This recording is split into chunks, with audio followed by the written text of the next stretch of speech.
नमस्कार दोस्तों, स्वागत आप सभी का आपके अपने YouTube channel online study D की में। और आज हम देखने वाले हैं बाल विकास शिक्षा शास्त्र के यहाँ पर टॉप 100 क्वेश्चन। जी हाँ दोस्तों, ये क्वेश्चन आपकी आने वाली आपके सीटेट और अन्य टेट एग्जाम जिसकी तैयारी में आप लगे हुए हैं पूर्ण रहने वाले हैं। तो आइए कम समय में देखते हैं आज के हमारे बाल विकास एवं शिक्षा शास्त्र के 100 क्वेश्चन। चलिए लेते हैं फर्स्ट क्वेश्चन को और बढ़ते हैं फर्स्ट क्वेश्चन की ओर। देखिए यहाँ पर क्वेश्चन, सीखने का सिद्धांत जो है ये किसने दिया है? तो सीखने का सिद्धांत देने वाले जो है वो है थार्नडाइक। यहाँ पर क्वेश्चन आपको सीधे क्वेश्चन और सीधा उसका आंसर आपको देखने को मिलेगा। तो यहाँ पर सीखने के सिद्धांत को देने वाले जो थे वो थे थार्नडाइक। और बढ़ते हैं अगले प्रश्न की ओर। खेल पद्धति के जनक कौन है? काफी महत्वपूर्ण प्रश्न है। खेल पद्धति के जनक माने जाते हैं किलपैट्रिक।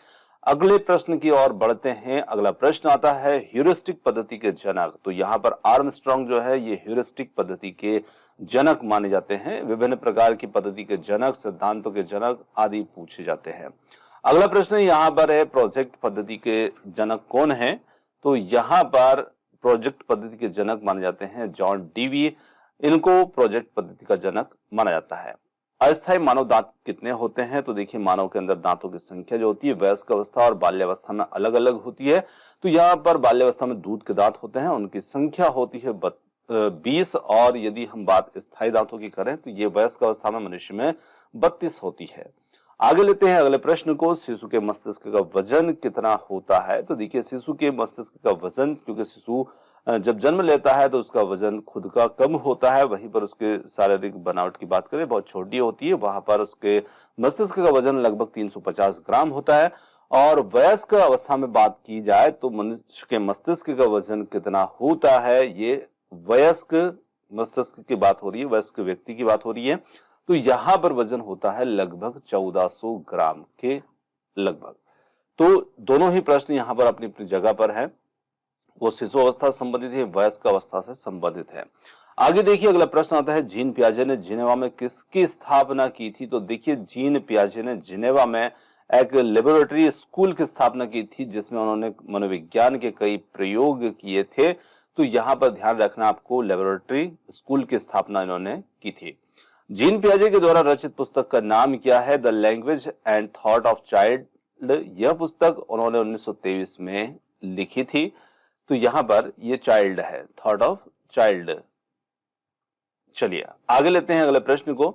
जीन पियाजे ने संज्ञानात्मक विकास को ध्यान में रखते हुए बालक की कितनी अवस्थाएं बताई हैं? तो देखिए इन्होंने, जीन पियाजे ने संज्ञानात्मक विकास को ध्यान में रखते हुए बालक की 4 अवस्थाएं बतलाई हैं, जिनमें संवेदी गत्यात्मक अवस्था, पूर्व संक्रियात्मक अवस्था, ठोस मूर्त संक्रियात्मक अवस्था, औपचारिक संक्रियात्मक अवस्था। देखिए इनकी जो अवधि होती है ये अवस्था संवेदी गत्यात्मक होती है, ये जन्म से 2 वर्ष है, ये 2 से 7 वर्ष, ये 7 से 11 वर्ष। और औपचारिक संक्रियात्मक अवस्था जो होती है 11 से 18 वर्ष तक मानी जाती है। आगे लेते हैं अगले प्रश्न को। संवेदी गत्यात्मक अवस्था जो कि स्टार्टिंग की अवस्था होती है और इस अवस्था को किस और नाम से जाना जाता है? तो इसको इंद्रिय जन ज्ञान की अवस्था के नाम से भी जाना जाता है। आगे बढ़ते हैं। अधिगम अनंतरण से क्या तात्पर्य है? तो देखिए अधिगम अनंतरण या स्थानांतरण जिसे हम कहते हैं, तो जब हमारे पास कोई पूर्व ज्ञान होता है उस पूर्व ज्ञान के आधार पर नए ज्ञान को सीखना ही अधिगम अनंतरण कहलाता है। जैसे कि उदाहरण ले तो एक साइकिल चलाने वाला व्यक्ति स्कूटर चलाना जल्दी सीख जाता है, ये यहाँ पर अधिगम का स्थानांतरण या अधिगम अनंतरण इसको कहेंगे। आगे देखिए अधिगम अनंतरण कितने प्रकार का होता है? तो अधिगम अनंतरण या स्थानांतरण जो होता है ये 3 प्रकार का मुख्य रूप से होता है, जिसमें हम धनात्मक अनंतरण, शून्यतम अनंतरण और ऋणात्मक अनंतरण कहते हैं। तो 3 प्रकार यहाँ पर इसके रहने वाले हैं। अब देखिए धनात्मक अंतरण जो होता है ये कितने प्रकार का होता है? तो ये भी 3 प्रकार का मुख्य रूप से होता है, क्षैतिज, समांतर, ऊर्ध्वज और द्विपार्श्विक। इन रूपों में ये देखने को मिलता है।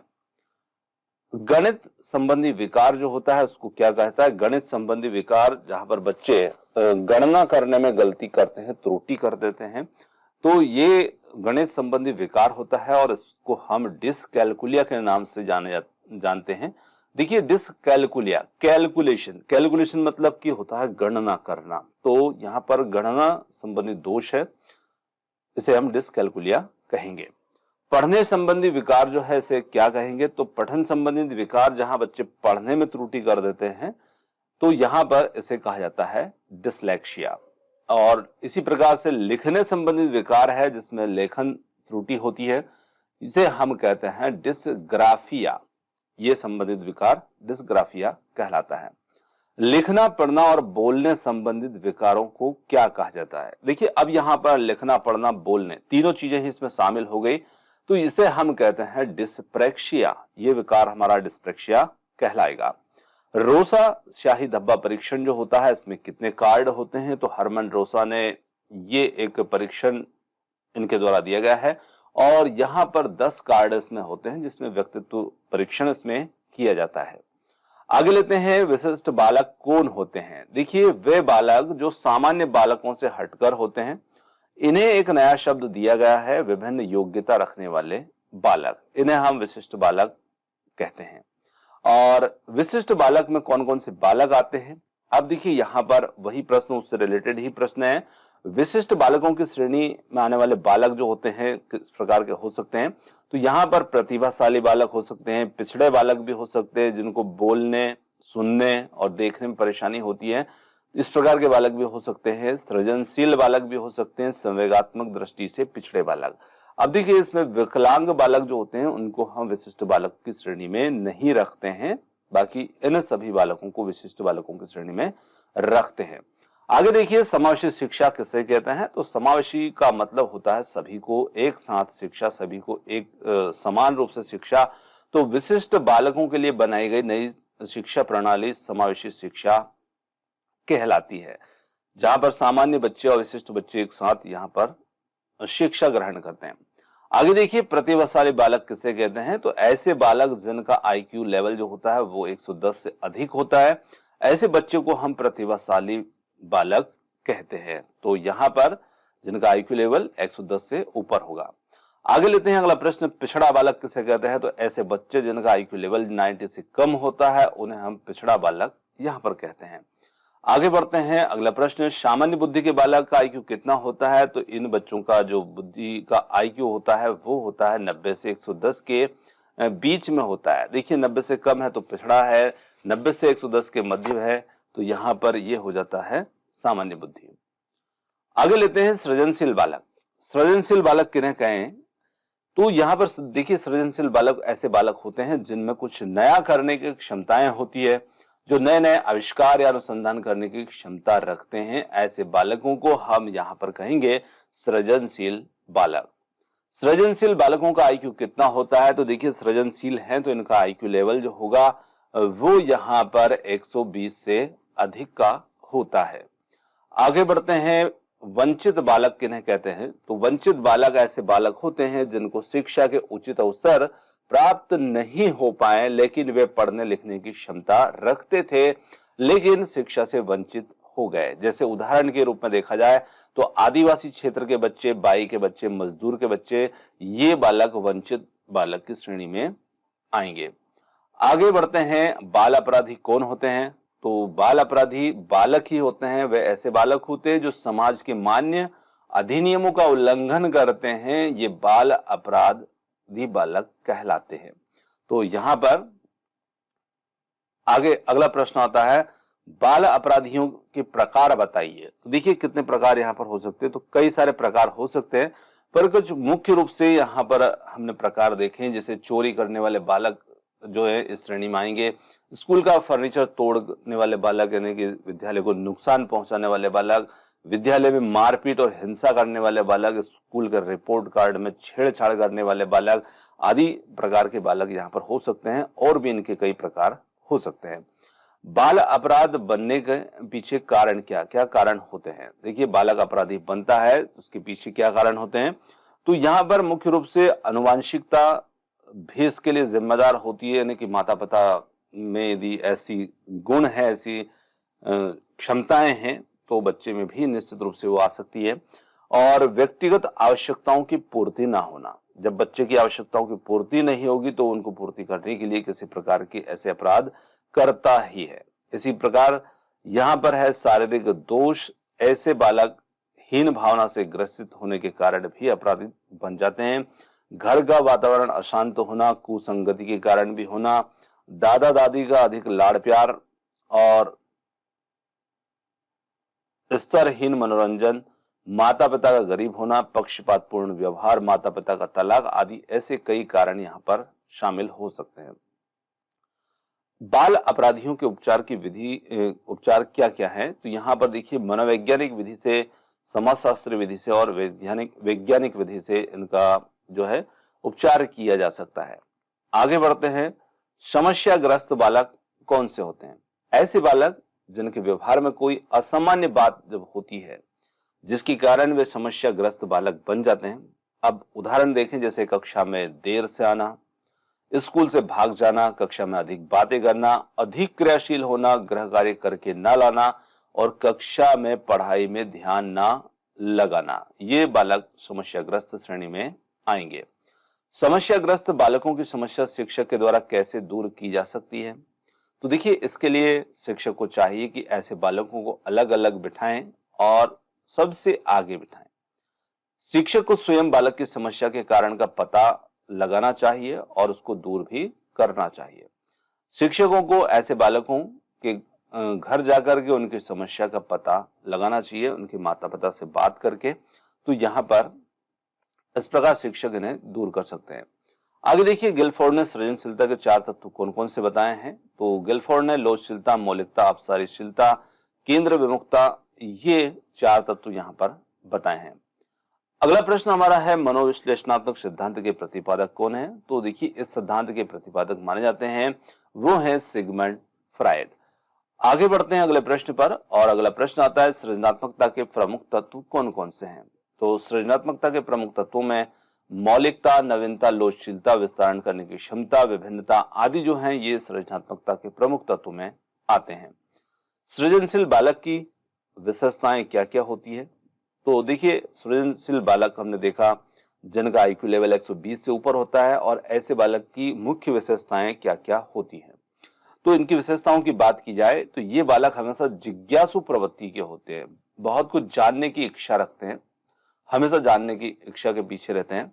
सृजनशील बालक में उच्च महत्वाकांक्षा वाले होते हैं। सृजनशील बालक के विचार व्यापक होते हैं।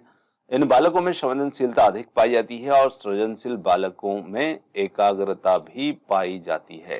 तो निश्चित रूप से ये विशेषताएं इन बच्चों में होती है। मनुष्य एक सामाजिक प्राणी है, ये किसने कहा? तो ये कहने वाले जो थे वो थे अरस्तु, जिन्होंने कहा मनुष्य एक सामाजिक प्राणी है।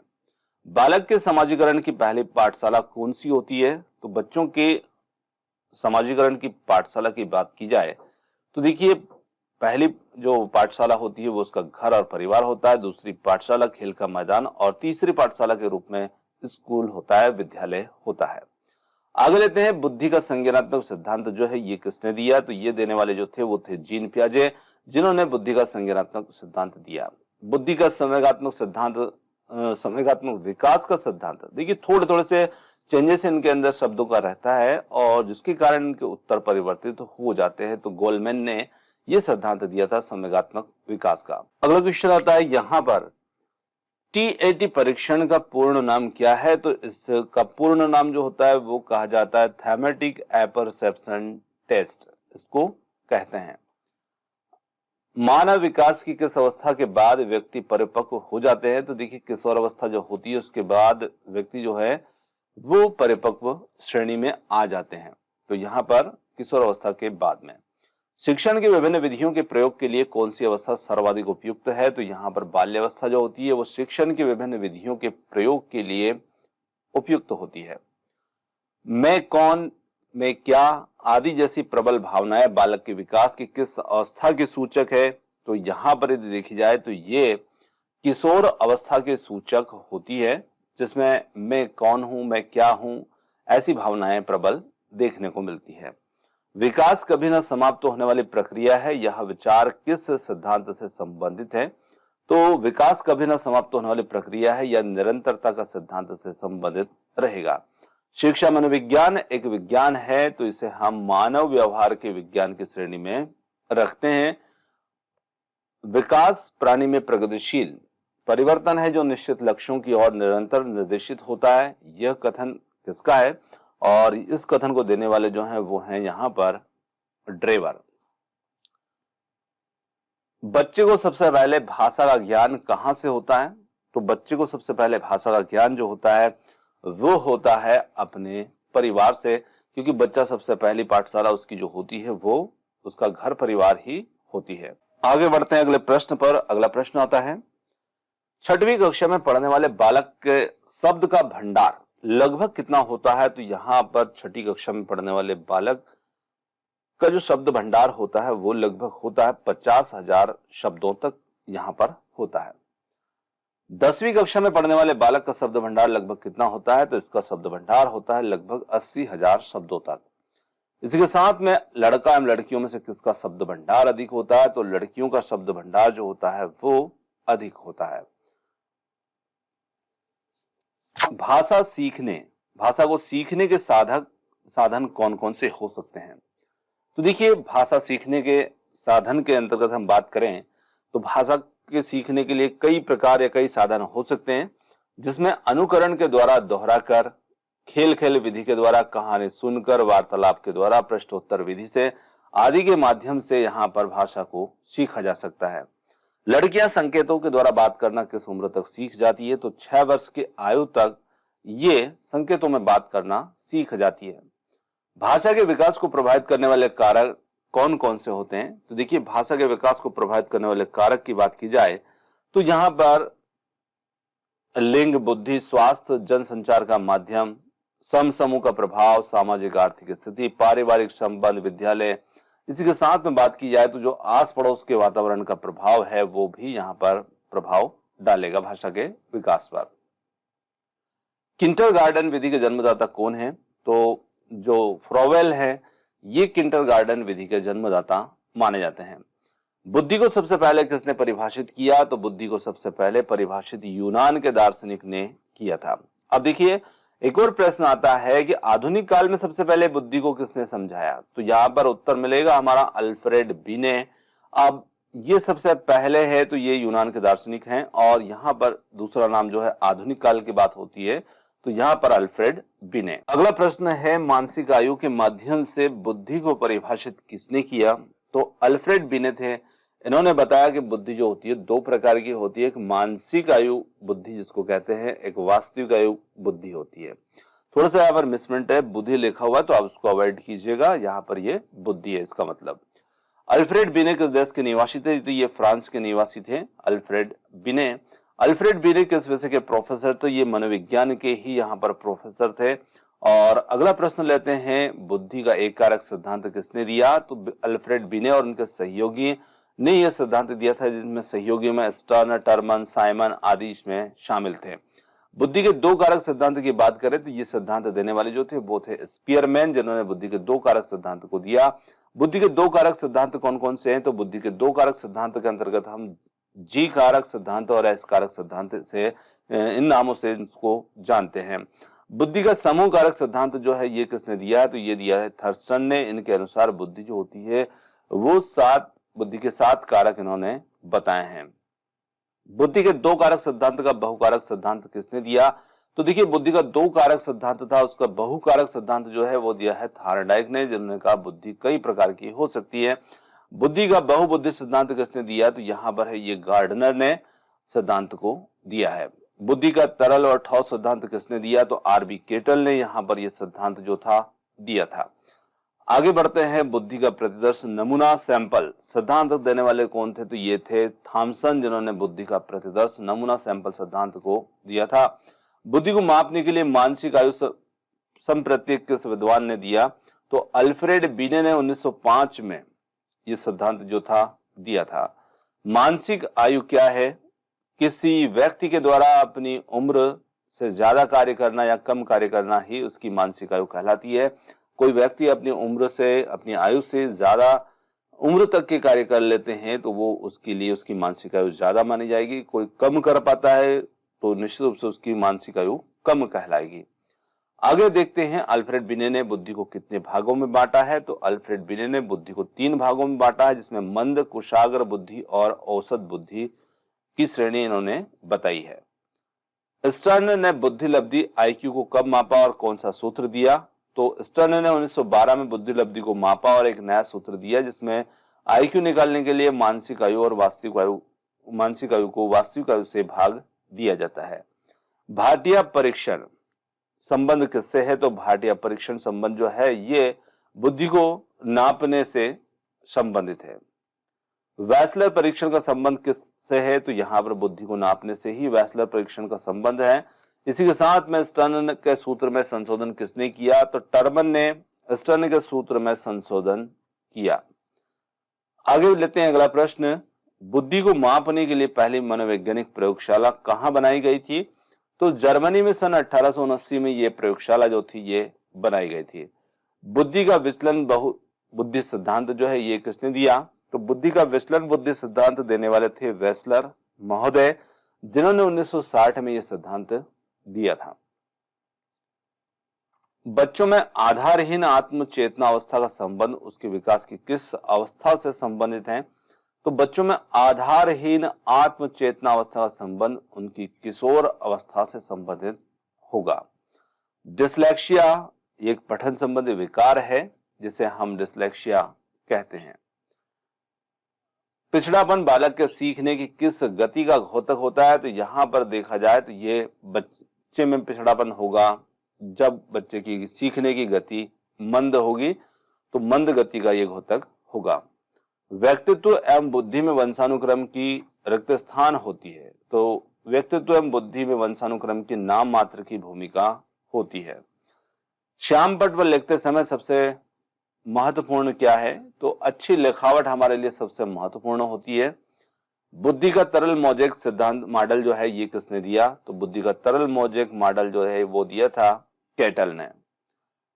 बच्चों के बौद्धिक विकास के 4 विशिष्ट अवस्था की पहचान किस विद्वान के द्वारा की गई? तो जीन पियाजे के द्वारा की गई, और उनकी चारों अवस्थाओं को हम देख भी चुके हैं कि वो 4 अवस्थाएं कौन सी होती है। डिसकैलकुलिया का संबंध किससे? गणित संबंधी विकार, जिसे डिसकैलकुलिया कहा जाता है, और ये आंकिक अक्षमता यानी कि वही कैलकुलेशन करने से संबंधित दोष है। यहां पर उसको आंकिक अक्षमता लिखा है। शिक्षा में समावेशन का अर्थ क्या है? तो शिक्षा में समावेशन का अर्थ सभी विद्यार्थियों को शिक्षा की मुख्य धारा प्रणाली में स्वीकार करना, यही शिक्षा में समावेशन का अर्थ होगा। सीखी गई क्रिया का अन्य परिस्थितियों समान परिस्थितियों में उपयोग किया जाना क्या कहलाता है? जिसे अधिगम स्थानांतरण, अधिगम अंतरण भी कहा जाता है। स्वयं की भावना तथा संवेगों को नियंत्रित करने से संबंधित बुद्धि को क्या कहा जाता है? तो स्वयं की भावना और संवेगों को नियंत्रित करने से संबंधित बुद्धि को हम भाषाई बुद्धि कहते हैं। बिने साइमन परीक्षण द्वारा किसका मापन किया जाता है? तो इसके द्वारा सामान्य बुद्धि का परीक्षण जो है किया जाता है। मानसिक आयु के प्रत्यय का सर्वप्रथम प्रयोग किस विद्वान ने किया? तो बिने साइमन ने मानसिक आयु के प्रत्यय का सर्वप्रथम प्रयोग यहां पर किया।